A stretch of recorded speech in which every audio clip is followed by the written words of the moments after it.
नमस्कार, सत्यदर्शन न्यूज मध्ये आपले स्वागत आहे। मी पायल शहा। एक नजर टाकूया आजच्या ठळक घडामोडीवर। जिल्हाधिकारी कुमार आशीर्वाद यांच्याकडून विमानतळाची पूर्व पाहणी। होटगी रोड येथील विमानतळाचे नियमन आणि सुरक्षा निरीक्षण प्रणालीद्वारे सुरक्षितता आणि हवाई सक्षमता तपासणी करण्यासाठी नागरी विमान वाहतूक महासंचालनालयाची टीम दिनांक 10 सप्टेंबर रोजी सायंकाळी सोलापूर इथे येणार आहे।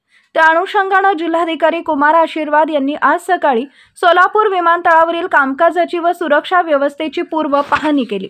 यावेळी सोलापूर विमानतळाचे अधिकारी चांपला बानोत यांनी विमानतळाच्या पूर्ण होत असलेल्या कामकाजाची माहिती देऊन सुरक्षेच्या दृष्टीने करण्यात येत असलेल्या उपाययोजनांची माहिती दिली।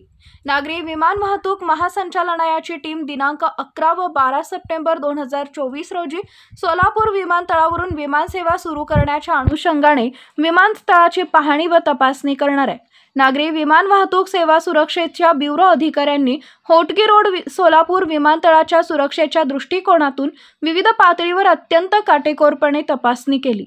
विमानतळ प्राधिकरणकडून सुरक्षेच्या त्रुटींची पूर्तता केल्यानंतर पुन्हा ब्युरो ऑफ सिव्हिल एव्हिएशन सिक्युरिटीचे अधिकारी तपासणीसाठी आलेले होते। त्यांची तपासणी झाल्यानंतर नागरी विमान वाहतूक महासंचालनालयाची टीम विमानतळाच्या विविध सुरक्षा मानके याबाबत तपासणी करण्यासाठी येते। तपासणी झाल्यानंतर त्यांच्याकडून प्रमाणपत्र मिळेल व त्यानंतर सोलापूर विमानतळ येथून विमानसेवा सुरू होण्याची कारवाई करण्यात येणार असल्याचं जिल्हाधिकारी आशीर्वाद यांनी सांगितलं।